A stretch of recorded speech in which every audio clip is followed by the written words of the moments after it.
Welcome into another episode of Harmonious at Lunch, where we disrupt the way you think about your business, your life, and we talk about the three-legged stool of business, which is mind, body, business. Harmonious is the business architecture, the 10 fundamental disciplines you need to grow and scale your business. It's based on what the Fortune 500 does right and what small businesses get really wrong, which is why we go out of business. But the other two legs of the stool cannot and must not be forgotten, mind and body. And guess what? I think we're going to spend a lot of time there today, just from getting to know our guest, Jude, a little bit backstage before we hit record. I'm excited for this conversation. I think it's going to be a lot of fun. A new topic for the show, but one I'm very excited about. So definitely tune in here. Before we go any further, though, I want to welcome our guest, Jude. Welcome so much to the show. Brandon, thank you so much. I'm very excited to have this conversation with you. Yeah, I'm very excited too. So, but before we dive in, your name on the screen says it is cut off, but it says Jude Sullivan, the fitness pastor. Can you elaborate on that a little bit? Of course. So, the fitness pastor, there's people think, well, is he really a pastor? Is he ordained? And I'm not. So I just want to get that out of the way first and foremost. But um, when I was working in healthcare, I had a successful 35-year career in healthcare as a clinical exercise physiologist.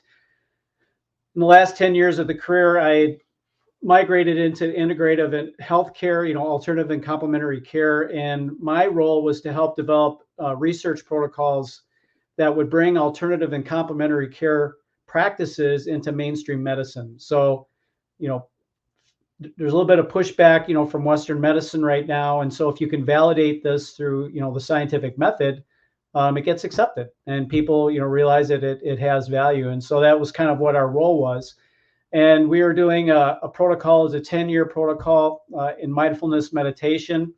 I helped develop, and then I ran what they called it, the active control group. And we were working with one of the groups. And as we came to the tail end of this group, one of the women came up to me and she goes, Jude, you remind me of being a fitness pastor. And it kind of took me by surprise, but it really warmed my heart because for me, it felt like, and I think a lot of us, maybe if we're not struggling with it, we're striving for this. It felt like who I was integrating with what it is I was doing. And I really felt like that connection was there. And I just kind of let it go. But I came home and I told my wife about it. She's like, oh my gosh, you've got to keep that name. I'm like, what? And so, she's a little bit more business savvy than I am. At least she's had more experience than me. And so it's been a nice moniker that people can help identify with me and remember me. And so I kind of put that out there, but it does still get a little bit, confusion about whether or not I'm actually a pastor. But if nothing else, it's a good conversation starter, like my name. People identify Jude with Hey Jude and the Beatles or something like that. So if you can't remember me one way, you can remember me another. And so, yeah, that's kind of how that came about. That's awesome. All right, fitness pastor. It might be in line with today's conversation a little bit. Right. We'll get there in a second, of course. But I love the nickname. I love how you got it. 35 years in one career. Now you're transitioning to another. Yep. I'm excited about what you're doing. Give me the high level overview of what you're doing now. And then I want to dive into how that can help people. Right. So obviously, I think almost anybody in healthcare, they have a heart for people. They want to figure out a way where they can invest themselves into another person and help them. And my story isn't an exception to that. I was an overweight kid growing up, and I got sick and tired of it. And so I made some changes that maybe, probably knowing me now, I wouldn't have recommended, but it was what I decided to do. And it helped me lose weight. But as I was growing and maturing physically, I also became a little bit more improved in terms of my athleticism, and it got me some recognition and things of that nature. And to make a long story short, it helped kind of project me into this healthcare situation. I was working with athletes a lot early in my career as an exercise physiologist and a sports coach.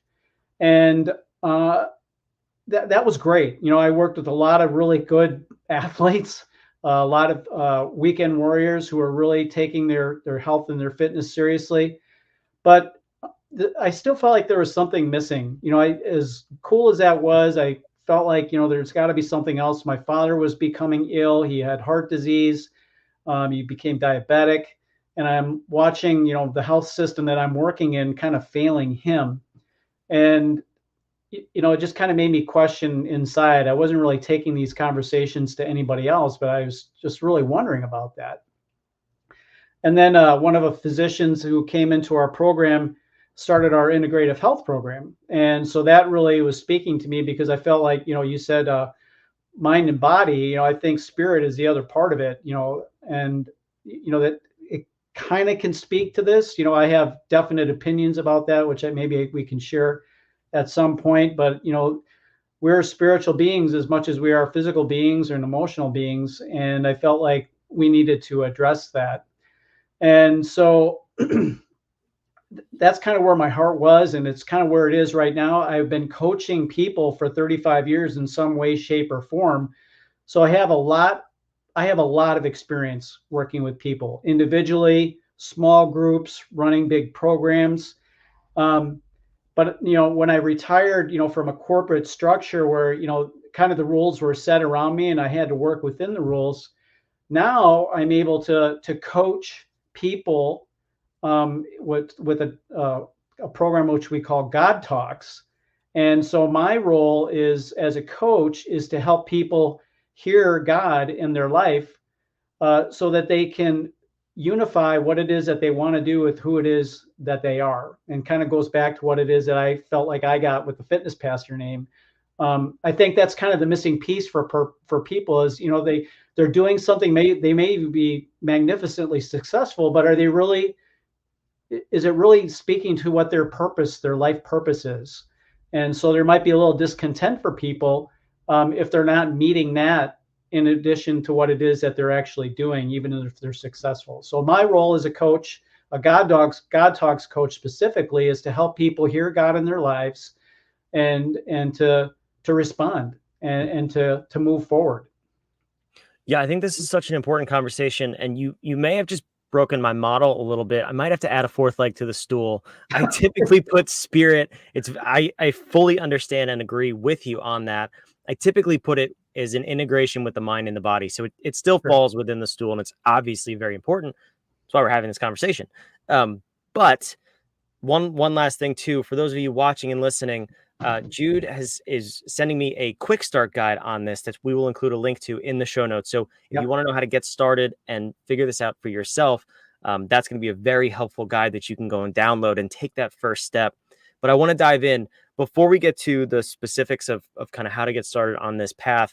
Can you walk me through your transition and your, I guess, spiritual discovery journey when you started way back when and what that looked like for you? Right. So that's really, I'll try to keep the Cliff Notes version of this, but when I grew up, I was born and raised into a Catholic family, and going to church and being involved in the Catholic faith was important to me. My father's mother, my grandmother, lived with us. She was an Irish Catholic. She was an immigrant, and she was very devoted. And she had visions, which I didn't get a lot of details about that, but I know that she had visions. And I felt like at a young age that I was communicating, but I didn't know how. I couldn't articulate it. Even now, I don't know if I have the language to do it, but you're in communication or conversation, and it's guiding you in terms of some decisions that you're making. And the more you get off track with that, the more problems you seem to have. But once you kind of, unify what it is that you think you're hearing with what it is that's really happening, you start to get some real clarity and some real focus on what it is that you're doing. And so I thought I was going to be a priest. I went to a high school seminary. I was taking it that seriously, the decision making at that time. And by the time I reached graduation age, I knew I wasn't going to be a priest, but my faith had grown, pretty much, quite a bit. And so, like anybody else, now I'm in my 20s. I didn't really know what it is I wanted to do. And so I kind of got lost a little bit, and I was struggling for a number of years. And my father helped redirect me professionally in terms of, getting back on track academically. And then that helped a lot, and so I'm grateful to my parents, for that. And I came back to my faith at that time as well. And so as I got married, and then unfortunately, what happened is we had lost two children. Mm. And I think, with anybody who's dealt with adversity, that can be, I don't want to say make or break, but it can be a real pivotal point in your life in terms of decisions that you're making, ideas that you have, directions that you want to go with your life. And for me, that was one of those times, where it really challenged me. It took me deeper. And I think that's a lot of what adversity does. It's, I don't think it's wise, much less, necessary to try to live a life free from adversity, obstacles, or difficulty. Not that we seek these things, they kind of have a way to find their way to us anyway. Um, but it helps. It's kind of like iron sharpening iron. When you go through these things, you develop perseverance, you develop endurance, you develop a grit, a toughness, and you really start to understand some things about yourself and how you tick. And in my case, also what God really meant to me. And so what happened is I left religion and I developed a relationship with God. So I'm a disciple of Jesus, that's plain and simple. And so that's where it took me. And that first marriage ended up ending. I became remarried to a woman who was a widow. And so she had similar types of adversity. And so together that's helped us in terms of, kind of helping unify ourselves in terms of what we believe individually, and then collectively as we came together as a husband and a wife, and how we raise our family. And like I said, it was at that time where I developed the name Fitness Pastor. So I felt like I was actually living out what it is that I was doing. And, somebody actually could see that. And so that was very gratifying to me. And now I have the opportunity to actually do this as a business. And so that fires me up big time. And so that's kind of where I'm at right now. And just starting to launch this, as we discussed briefly off camera. And I am just so excited about what the future has in store for me now with this. Yeah, that's an amazing story of transformation and growth and relationship. And I think that's one of the things that frustrates me most with all religion is when we focus on the religion, I think people only see right and wrong and they condemn others, they judge others, which it says in, I think, every religion not to judge. That's a foundational principle. I too am a disciple of Jesus, and I believe we're on a very similar track.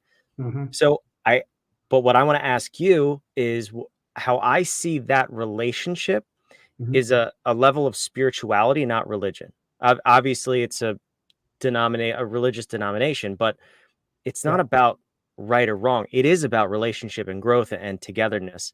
So can you tell me from your experience and through helping others through this process, how do you develop that relationship? How do you hear God, and how do you take that into your business and into your life so that you can grow in all areas?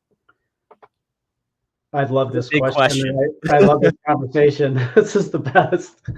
How much time do we have? Yeah, exactly. Okay, how about this? If we run over, we're gonna split this into 2 parts. So Okay, I'm gonna put that out there right now. I'm totally down with that. So, yeah, I think what you said is it comes down to a relationship. So think what makes it different is that God isn't present in physical form. And so what I help people realize is, we're more than anything, we're spiritual beings. We have a soul, which is our mind, our will, and our emotions, and we live in a body. And so we have to think of it from the top down. It's like, what's happening in our spirit? What do we know about our spirit? And for me, I go to the Bible to understand that. and then I let that sink down through my soul and into my body. What the world will want you to do is to live through your body and then take it up into your spirit.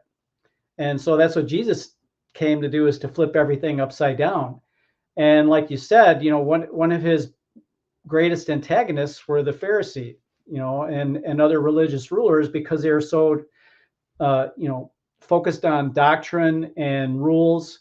And the rules were there out of necessity, but they had lost, what the intention of the rules were for. And he came to, obviously break that up and just say, this is the new covenant.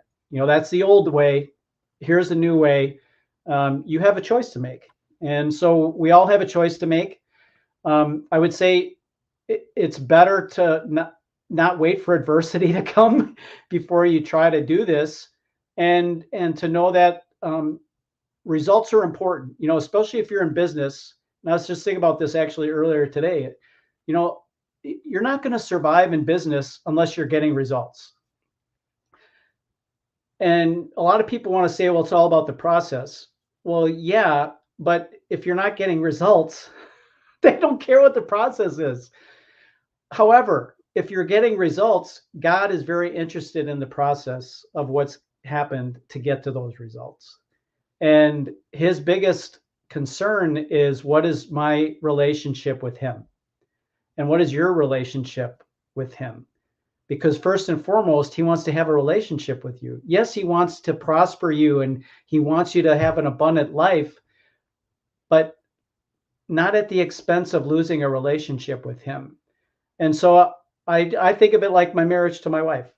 If I just come to her when I'm having a problem, what kind of a relationship are we going to have together?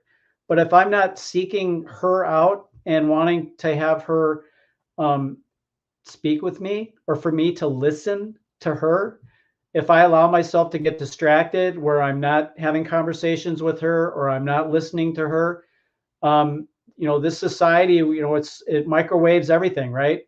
And so we have the the attention span of a flea. If we can slow ourselves down, be still and know I'm God, that's actually a Bible verse. If we can slow ourselves down, remove the distractions from our life, and listen, that's the most important thing.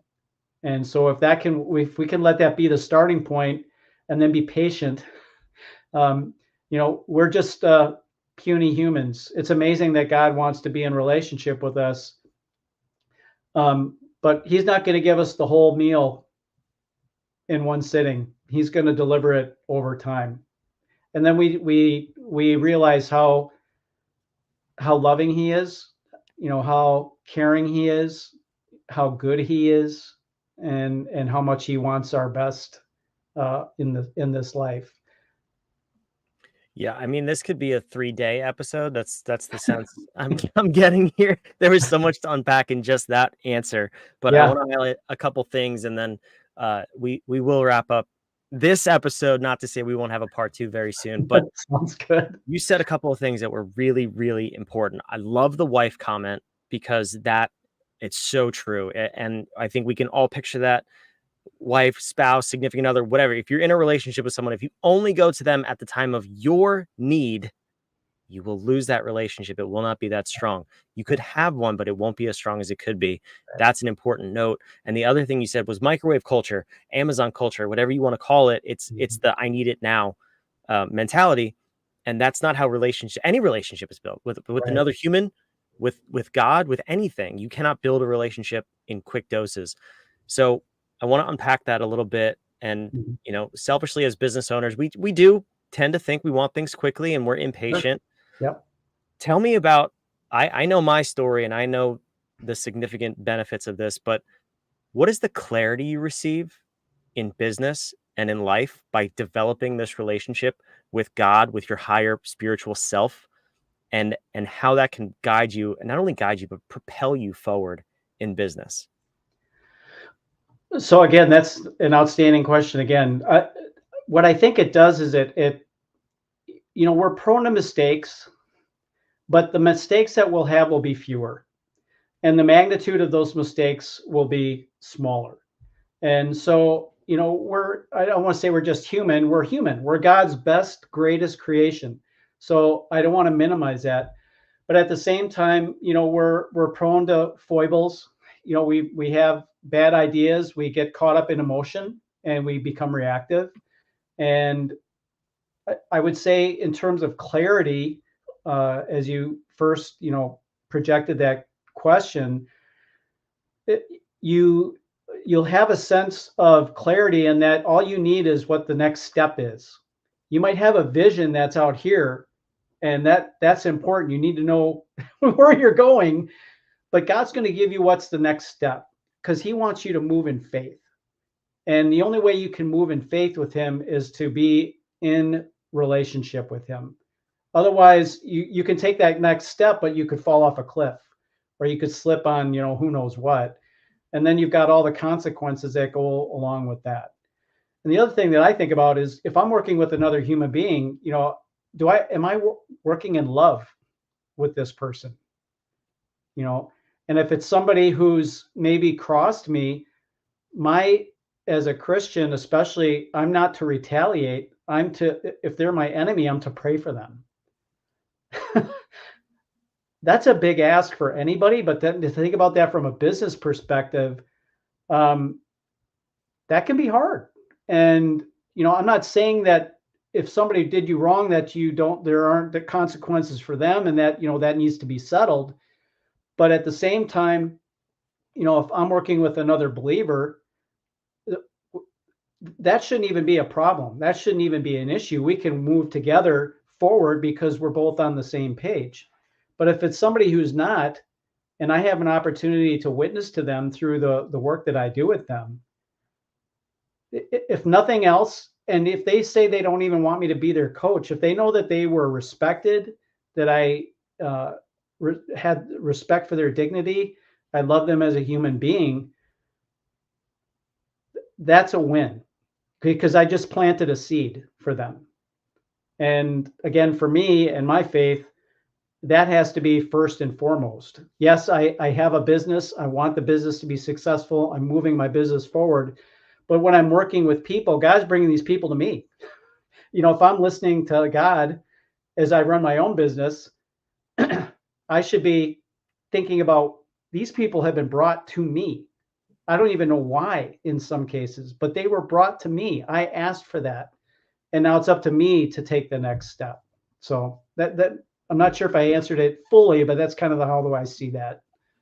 No, you did. And what's been important for me is really two things. First and foremost, if you ask for something, the way you get it is not always the way you want to get it. If you ask for patience, you will be tested and you will grow into patience. You will not receive patience as a gift. So know that and understand that. And also, I'm not perfect. You're not perfect. I had a moment this morning. Somebody cut me off on the road, and anger immediately. But then I was like, okay, calm down, calm down. That's not why we're here. There's no such thing as perfect. There's one perfect human being that ever lived. We talked about him here, Jesus. And that is the important part, is to try and do your best and not beat yourself up when you're not perfect. So I am sure this will be a 2-part episode, because we need to dive in deeper, and there's more to unpack here as far as your business growth and your spirituality. The other thing that I wanted to mention was just the power of discernment, to just go within and say, is this right? Is this wrong? There are temptations and bad people in the world, and every opportunity may look good, but the power of discernment and connecting with your spiritual self to say, is this for me? Is this from God? Is this, maybe from darkness? Right. That is very important in business. And I've been down both paths, and I can tell you, to have the choice and to have the discernment between the choices is very key. So I mentioned it earlier, Jude has a quick start guide on how you can start this process. I know for a lot of people, this is a touchy topic and maybe a taboo conversation. I don't care. He doesn't care. If you want help and you want to maybe take that first step, whether it's a comment or a DM, please reach out to us. We want to help. We want to love on you and give you the clarity and support that we have both received. And we want to spread that light and that confidence and that clarity to other people. Yeah. So however it is, please reach out to us. We ultimately just want to help you and connect you with that power.